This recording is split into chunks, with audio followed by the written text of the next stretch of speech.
이 새벽 우리에게 주신 하나님 말씀은 예레미야서 8장 18절에서 9장 6절까지의 말씀입니다. 예레미야서 8장 18절에서 9장 6절까지의 말씀입니다.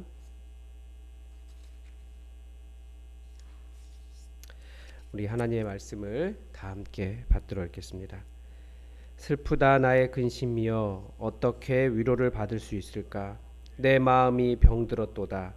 딸 내 백성의 심히 먼 땅에서 부르짖는 소리로다. 여호와께서 시온에 계시지 아니한가? 그의 왕이 그 가운데 계시지 아니한가? 그들이 어찌하여 그 조각한 신상과 이방의 헛된 것들로 나를 경노하게 하였는고 하시니, 추수할 때가 지나고 여름이 다하였으나 우리는 구원을 얻지 못한다 하는도다. 딸 내 백성이 상하였으므로 나도 상하여 슬퍼하며 놀라움에 잡혔도다. 길르앗에는 유향이 있지 아니한가? 그곳에는 의사가 있지 아니한가? 딸 내 백성이 치료를 받지 못함은 어찌 됨인고? 어찌하여 내 머리는 물이 되고 내 눈은 눈물 근원이 될고, 죽임을 당한 딸 내 백성을 위하여 주야로 울리로다. 내가 광야에서 나그네가 머무를 곳을 얻었다면 내 백성을 떠나가리니, 그들은 다 간음한 자요 반역한 자의 무리가 되미로다. 여호와의 말씀이니라. 그들이 활을 당김같이 그들의 혀를 놀려 거짓을 말하며, 그들이 이 땅에서 강성하나 진실하지 아니하고 악에서 악으로 진행하며 또 나를 알지 못하느니라. 너희는 각기 이웃을 조심하며 어떤 형제든지 믿지 말라. 형제마다 완전히 속이며 이웃마다 다니며 비방함이라. 그들은 각기 이웃을 속이며 진실을 말하지 아니하며 그들의 혀로 거짓말하기를 가르치며 악을 행하기에 지치거늘 내가 사는 곳이 속이는 일 가운데 있도다. 그들은 속이는 일로 말미암아 나를 알기를 싫어하느니라. 여호와의 말씀이니라. 아멘. 제가 예레미야서를 읽다가 이렇게 악몽을 꿨다 그랬잖아요. 그만큼 예레미야서의 이런 나라가 망하는 메시지는 굉장히 강력한 것 같아요. 근데 예레미야를 대선지자라고 이야기합니다. 앞으로 이런 이야기가 계속될 겁니다. 그래서 한편으로는 와, 정말 언제까지 이런 이야기를 계속 들어야 할까라는 생각이 들기도 하지만, 이 시대가 정말 들어야 할 메시지가 이 예레미야서의 메시지가 아닐까. 우리가 한두 번 듣는다고 깨닫는 것도 아니고, 어려운 이야기지만 우리가 정하지 않은 본문을 읽으면서 하나님의 뜻이 어디 있는지 우리가 길게 듣고, 또 반성할 것은 반성하고, 또 우리가 하나님께 돌아가야 한다는 것을 항상 기억했으면 좋겠습니다. 예레미야를 보통 눈물의 선지자다 이렇게 이야기합니다. 오늘 본문에 보면 예레미야는 오늘도 울고 있습니다. 그 이유는 8장에서 자기가 한 예언 때문입니다. 8장 1절에 보면 예레미야는 정말 안타까운 미래를 보고 있었습니다. 그 귀에는 이스라엘이 망하기 40년 전부터 계속해서 말 병거 소리, 군대의 나팔 소리, 사람 죽는 소리, 눈으로는 그 사람들이 끌려가고 죽고 그 나라의 비극을 40년 전부터 어린 나이부터 그렇게 보고 있었습니다. 그 날이 분명히 올 거라는 것을 다른 사람들은 믿지 않았지만 예레미야는 알고 있었습니다. 보통 이스라엘은 고난당하는 현실 때문에 항상 하나님의 날을 기다렸습니다. 하나님께서 임하시는 날이죠. 그런데 예언서는 하나님께서 임하시는 그 날은 오히려 그들의 죄악을 심판하시는 날이 될 것이다 라고 예언을 합니다. 그러니까 예레미야는 그 심판의 날을 계속 보고, 그날의 그 심판자들의 무자비함을 계속 보고 있습니다. 8장 1절에 보니까 그들이 와서 어떻게 보면 그들의 유산이라고 생각할 수 있는 유다의 왕들의 무덤, 지도자들의 무덤, 제사장들과 선지자들의 무덤, 예루살렘 거민들의 무덤을 다 파헤치고 그 뼈를 끄집어내고 길가에 버려둘 것이다 라고 말했습니다. 그런데 그 뼈들을 수습해 줄 사람이 없다라는 거예요. 그래서 그 뼈들이 비바람에 닳고 닳아 분토가 되고 바람에 날려가게 될 것이다, 이런 것을 보았습니다. 전쟁이라는 것이, 특히 나라를 없애겠다라고 오는 전쟁이라는 것이 이렇게 비통하고 치욕스러운 그런 겁니다. 그러니까 죽어서도 평안하지 못한 거예요. 이렇게까지 할 이유가 없는데. 그러니까 예레미야는 바로 그 날을 보고 있었습니다. 그렇기 때문에 18절에서 슬프다 나의 근심이여 어떻게 위로를 받을 수 있을까 내 마음이 병들었도다. 이런 고백. 예레미야의 고백일 뿐만 아니라 그 민족 전체의 고백이 되는 거죠. 성경이 고고하게 번역했지만 실제로 너무나 힘들다라는 거예요. 그런데 우리는 오해하면 안 됩니다. 하나님의 마음은 어떠실까요? 하나님은 정말 나를 배신한 놈들 다 죽어버려라. 잘됐다. 우상을 섬기는 민족들한테 그런 치욕을 당하니까 통쾌하다. 나를 배신해? 나쁜 놈들. 봐라, 이게 너네가 당할 미래다. 뭐 이렇게 그런 게 하나님의 마음이셨을까요? 절대 그럴 리가 없다라는 거죠. 그러니까 하나님의 마음을 대변하고 있는 사람이 바로 이 선지자라는 겁니다. 선지자는 지금 나라의 미래 때문에 근심하고 위로가 없음으로 인해 괴로워하고 마음에 병이 들었어요. 너무나 눈물이 나니까 내 머리가 온통 물이 되었다고 이렇게 말할 정도입니다. 울고 또 우는 겁니다. 그 수많은 죽음에 대해 아파하고 울고 있습니다. 이게 선지자의 마음입니다. 이 미래를 보고 이런 것을 아는 선지자로서 예언하고 괴로워할 수밖에 없죠. 하나님도 무심한 분이 아니에요. 이게 신인 동역적 표현일 텐데 하나님도 선지자처럼 당신의 자녀들의 괴로움에 눈물 흘리셨을 겁니다. 거짓 선지자들이 이해하지 못하는 것이 이 하나님의 눈물, 하나님의 아픔입니다. 거짓 선지자들은 그 땅에 정의가 없는데도 슬퍼하지 않습니다. 지금 잘 살고 있으니 괜찮다고 말합니다.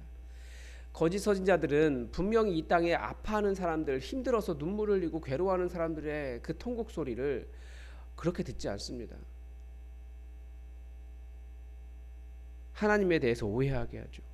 무조건적인 평안, 무조건적인 사랑을 주신 분이라고 그렇게 이야기합니다. 그런데 사실 하나님은 그런 분 아니십니다. 명확하게 말하면 하나님은 심판자이시고 정의가 이루어지지 않는 세상을 참지 않으시는 분이십니다. 그래서 복음은 균형을 이야기해요. 너무 율법적으로 기울어서도 안 되지만 하나님은 무조건적인 사랑을 주시는 분이기 때문에 하나님을 예배하고 하나님을 섬기고 하나님께서 원하시는 일을 따르는 일을 제대로 하지 않는 방종에 대한 가까운 무조건적인 사랑도 이야기하지 않으십니다. 사람들은 자기 마음대로 하면서 하나님은 사랑의 하나님이시니 용서해 주실 거야 라고 말하지만 큰 착각이에요. 하나님은 분명하게 심판하시는 심판자이십니다. 이렇게 이해하면 조금 이해할 수 있습니다. 우리 하나님은 사랑이 많으신 아버지시라는 거죠. 그런데 동시에 재판장이십니다. 하나님은 범죄한 아들을 재판장으로서 재판정에서 만난 아버지와 동일합니다. 범죄한 아들에 대해서 선고를 해야 되는데 사형에 해당하는 아들을 사형 선고를 해야 되는데 당연히 안타깝죠. 아버지의 마음으로서 사랑하고 아픔, 괴로움, 만감이 교차하는 것이 하나님이십니다. 그래서 제발 하나님께서 하시는 말씀이 이거예요. 제발 이런 일 일어나지 않도록 돌아와라. 내가 지금 재판을 해야 되는데 판결을 내려야 되는데 제발 그런 일 일어나지 않도록 돌아와라 말씀하십니다. 예레미야가 단순하게 우리 1장 10절에서 보는 것처럼 예레미야 소명에서 단순히 예레미야는 그냥 다 뿌리 뽑고 죽이고 그것만 선포하려고 한 게 아니에요. 다 무너뜨리고 다시 회복하기 위해서 세워진 선지자입니다. 하나님이 아프시지 않은 것이 아닙니다. 돌아오라고 회복을 지금 이야기하는 거예요. 아마 이스라엘의 미래를 가장 잘 아시는 하나님은 선지자가 이 괴로움이 도저히 회복될 수 없는 것이라고 괴로워하는 것처럼 하나님도 그렇게 무심하고 당신의 백성이 죽는 것을 기뻐하실 것이라고 착각하는 것은 큰 오해입니다. 하나님은 이렇게까지 아파하시면서 왜 꼭 이렇게 심판을 하셔야 할까요? 저는 최근 이것을 지옥의 개념으로 설명하고 싶습니다. 하나님께서 사람들을 지옥으로 보내실 걸까요? 아니면 사람들이 지옥을 선택했을까요? 저는 사람들이 지옥을 선택하고 있다라고 생각합니다. 사람들은 하나님을 선택하지 않았습니다. 하나님 없는 곳을 선택했습니다. 하나님 없는 곳, 하나님의 뜻을 전혀 신경 쓰고 싶지 않고 여전히 자기 마음대로 이기적으로 살아가고 자기 욕심 따라 살아가고 탐욕을 정당화하며 사는 곳, 하나님은 그런 거 하지 말라고 하니까, 그러니까 자기들 원하는 대로 선택하니까 결국 그곳이 지옥일 뿐입니다. 오늘 본문도 마찬가지입니다. 9장 3절부터 이스라엘 백성들의 죄악이 다시 나옵니다. 그들의 말은 사람을 쏘아 죽이는 활과 같습니다. 거짓을 말한다고 한 것을 보면 거짓말로 사람 죽였다는 얘기예요. 거짓 증언도 하고.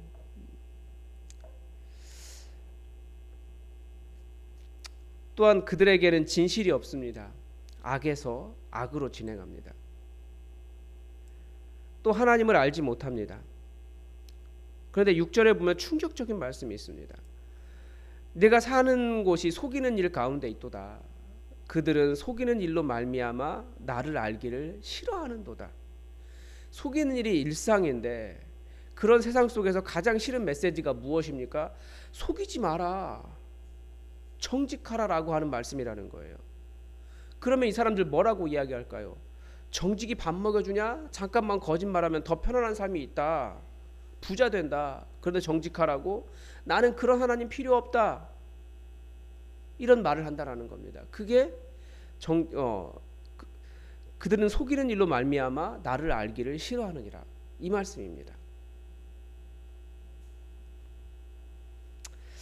사람들이 교회를 떠나는 이유가 여럿이 있을 겁니다.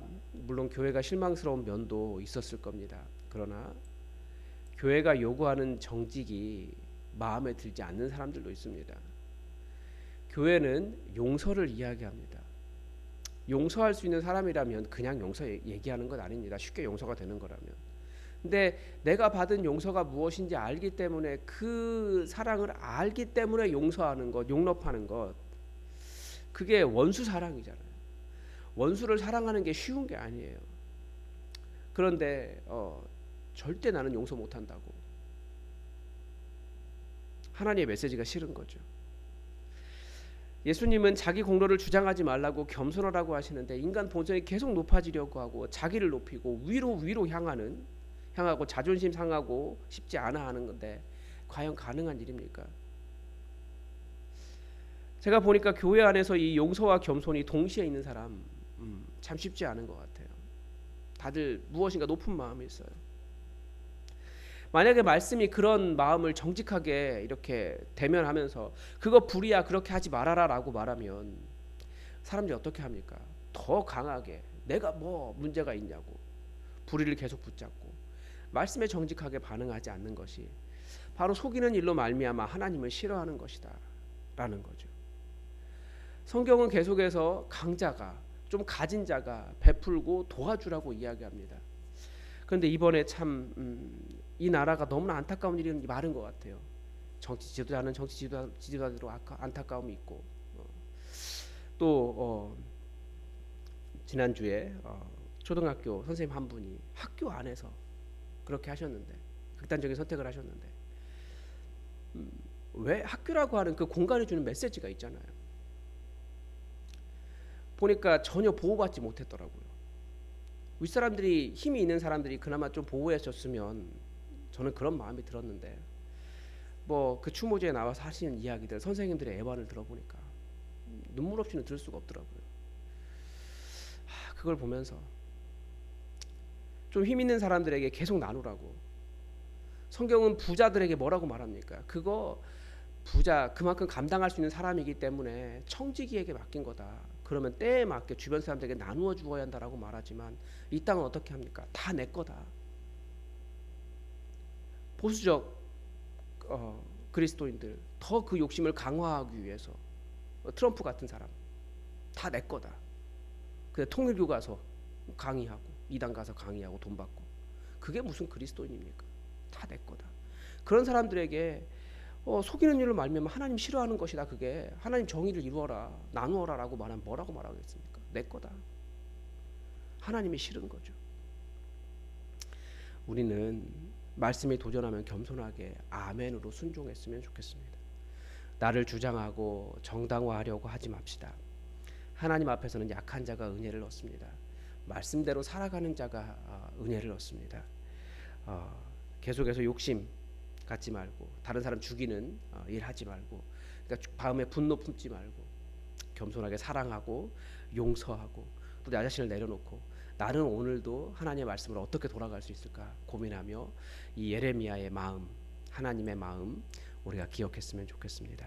오늘 하나님의 뜻이 우리에게 이루어지기를 주기도문으로 기도하겠습니다. 하늘에 계신 우리 아버지, 아버지의 이름을 거룩하게 하시며 아버지의 나라가 오게 하시며 아버지의 뜻이 하늘에서와 같이 땅에서도 이루어지게 하소서. 오늘 우리에게 일용할 양식을 주시고 우리가 우리에게 잘못한 사람을 용서하여 준 것 같이 우리 죄를 용서하여 주시고 우리를 시험에 빠지지 않게 하시고 악에서 구하소서. 나라와 권능과 영광이 영원히 아버지의 것입니다. 아멘. 여러분, 우리 오늘도 이 나라를 위해서 함께 기도하겠습니다. 이 나라에 정말 이 하나님의 마음을 아는 사람들, 하나님의 마음을 아는 예레미야와 같은 그런 그리스도인들이 가득 일어날 수 있게 해달라고 기도합시다. 그리고 또 비가 많이 온다고 하는데 수해로 인해서 어려움 겪지 않도록 이 나라를 위해서 기도해 주십시오. 사람들 안에 욕심으로 인한 분노가 가득 차 있는 것 같아요.